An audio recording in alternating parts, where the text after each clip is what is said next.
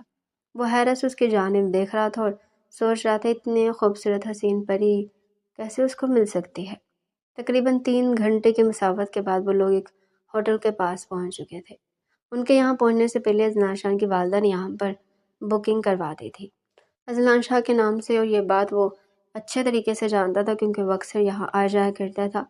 وہ جیسے ہی گاڑی سے اتر کر نیچے آئے تو دونوں ہی ہوٹل کی جانب چل پڑے۔ ہوٹل میں ان کے لیے خوبصورت سا کمرہ خوبصورتی سے سجایا گیا تھا۔ یہ ہوٹل کا سب سے بڑا، وسیع اور خوبصورت کمرہ تھا۔ اذلان شاہ اکثر یہاں آیا کرتا تھا، اور جب بھی وہ یہاں آیا کرتا تھا تو وہ اسی کمرے کو اپنے لیے بک کرواتا تھا۔ جتنے دن وہ یہاں رہتا تھا وہ اسی کمرے میں رہتا تھا۔ اذلان شاہ اور عنایہ کمرے میں داخل ہوئے تو پھولوں کی برسات نے ان کا ویلکم کیا۔ وہ دونوں باری باری فریش ہونے چلے گئے اور کچھ ہی دیر میں وہ دونوں ہلکے پھلکے لباس میں ملبوس تھے۔ عنایہ نے ہلکے سبز رنگ کی شرٹ پہن رکھی تھی، جبکہ نیچے سفید رنگ کا کھلا ٹراؤزر، اور اس کے اوپر اس نے سفید رنگ کا دوپٹہ لے رکھا تھا جس میں اس کا دودھیا رنگ واضح ہو رہا تھا۔ وہ بے تحاشا خوبصورت لگ رہی تھی۔ اذلان شاہ کے لیے اسے نظر ملانا تک مشکل ہو گیا تھا۔ وہ دونوں ایک دوسرے سے نظریں نہیں ملا پا رہے تھے۔ بنا نکاح کے ایک ہی کمرے میں رہنا یہ ان دونوں کو بہت عجیب لگ رہا تھا۔ اذلان شاہ نے کمرے میری مغرب کی نماز ادا کی۔ نماز ادا کرنے کے بعد وہ آہستگی سے ایک کاغذ پر بیٹھ گیا۔ اس نے عنایہ کو مخاطب کیا اور اسے کہنے لگا کہ میں نہیں جانتا میں نے کس طرح یہ تمام باتیں کی اور کس طرح سب کے سامنے یہ کہہ دیا کہ میں تم سے نکاح کر چکا ہوں۔ میں خود نہیں جانتا تمہیں کیسا محسوس ہوا ہوگا، لیکن ایک بات جو ہے نا وہ یہ ہے کہ تم میری زندگی میں بہت ہی مبارک ثابت ہوئی ہو، کیونکہ میں اپنے والدین سے ناراض تھا اور اس وجہ سے میں اپنے چچا کی دکان پہ کام کر رہا تھا، لیکن اب میں اپنے والدین سے صلح کر سکتا ہوں۔ اس کا وسیلہ بھی تم بنی۔ عنایہ چپ چاپ اس کی تمام باتیں سن رہی تھی۔ وہ نہایت ہی معصوم لڑکی تھی، خوبصورت اور بے تحاشا معصوم۔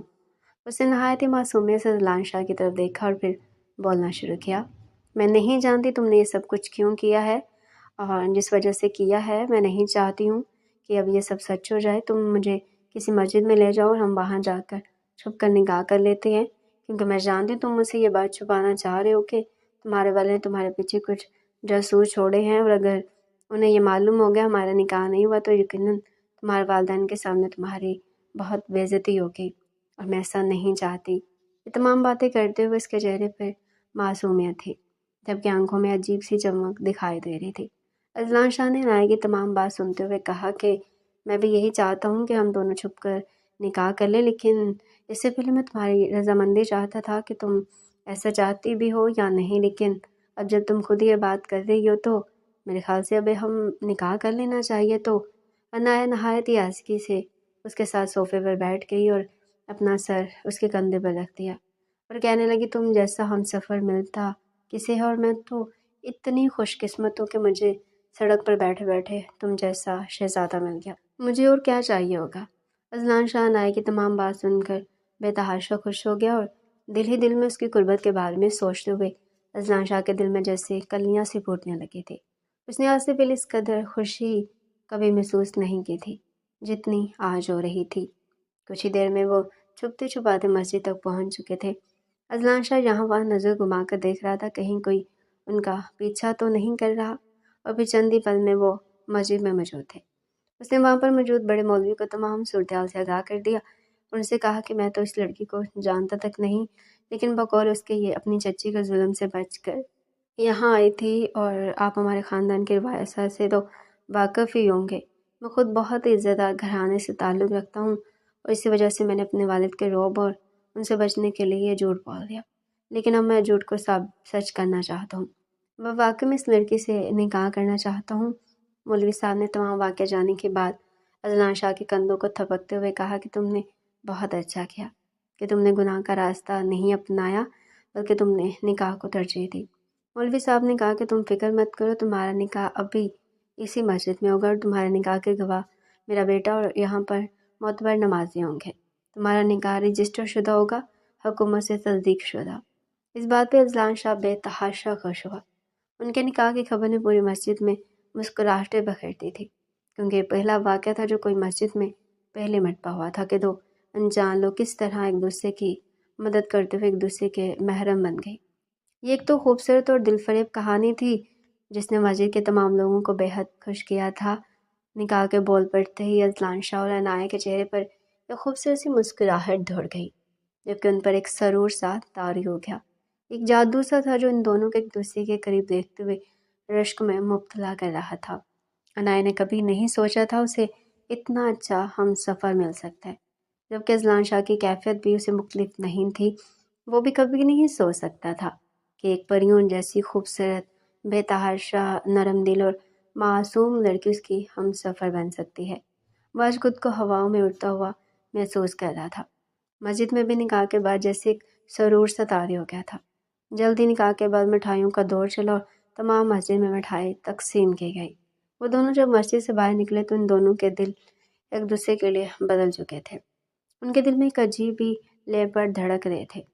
ایک دوسرے کی قربت کا سوچتے دونوں کے چہرے پر مسکراہٹیں بکھر رہی تھی۔ اذلان شاہ کی خوشی کا کوئی ٹھکانہ نہیں تھا۔ چند ہی دیر میں وہ دونوں واپس سے اپنے ہوٹل میں اپنے کمرے میں موجود تھے۔ اذلان شاہ سوچ رہا تھا وہ کیسے عنایہ کو ازدواجی رشتے کے لیے قائل کرے، لیکن عنایہ تو پہلے ہی کسی محبوبہ کی طرح اس کی طرف کھینچتی چلے جا رہی تھی۔ یہ رات ان دونوں کی خوبصورت ترین رات تھی۔ جب وہ صبح اٹھے تو وہ دونوں ایک دوسرے کو مکمل کر چکے تھے۔ ان کے دلوں میں ایک دوسرے کے لیے محبت کی کومپل کھل چکی تھی۔ وہ ایک دوسرے کے لیے پہلے سے بھی زیادہ عزیز ہو گئے تھے۔ عنایہ اذلان سے کہہ رہی تھی کہ وہ اس کی زندگی میں ایک نہایت ہی خوبصورت فرشتے کی طرح آیا ہے۔ اگر وہ اس کی زندگی میں نہ آیا ہوتا تو نہ جانے اس کے ساتھ کیا ہو جاتا۔ اسے اپنی محبت کا اظہار کر رہی تھی، لیکن نہ جانے کیوں اس کی آنکھیں اس کی زبان کا ساتھ نہیں دے رہی تھی۔ اس کی آنکھوں میں ایک عجیب سی ویرانی تھی، وہ جیسے کسی خواب کسی کیفیت میں یہ تمام باتیں کر رہی تھی۔ اس کا لہجہ اس کے احساسات کا ساتھ نہیں دے رہا تھا۔ اذلان شاہ نے طے کر لیا تھا وہ دوسرے نوابزادوں کی طرح اپنی بیوی کو کبھی نہیں چھوڑے گا، کیونکہ اس نے ایسے بہت سے نوابزادے دیکھ رکھے تھے جن کی شادیاں اسی طرح ہوتی تھی، مسجدوں میں جن کا انجام بہت برا ہوتا تھا۔ وہ نواب زیادہ وقتی جوش اور شوق کی خاطر شادی تو کر لیتے تھے، لیکن بہت ہی جلد کسی استعمال شدہ چیز کی طرح اپنی بیویوں کو خود سے دور کر دیا کرتے تھے۔ لیکن اس نے طے کر لیا تھا وہ اپنی بیوی کا بہت زیادہ خیال رکھے گا اور عمر بھر اسے اپنے ساتھ رکھے گا۔ اس نے سوچ لیا تھا وہ اپنی بیوی کی زندگی کو جنت بنا دے گا۔ تقریباً 2 راتیں وہ راتیں اور دن گزارنے کے بعد وہ لوگ واپس سے حویلی جانے کی تیاری کر رہے تھے۔ عنایہ جیسے ہوٹل سے باہر نکلی تو اس کے چہرے پر عجیب سا خوف کا سایہ لہرا رہا تھا۔ اذلان شاہ نے جلدی عنایہ کے اندر ہوتی ہی تبدیلیاں بھانپ لی تھی، اور وہ مسلسل اس سے پوچھ رہا تھا کہ کیا بات ہے، تم کسی وجہ سے پریشان ہو؟ اذلان شاہ اس سے بات کر رہا تھا لیکن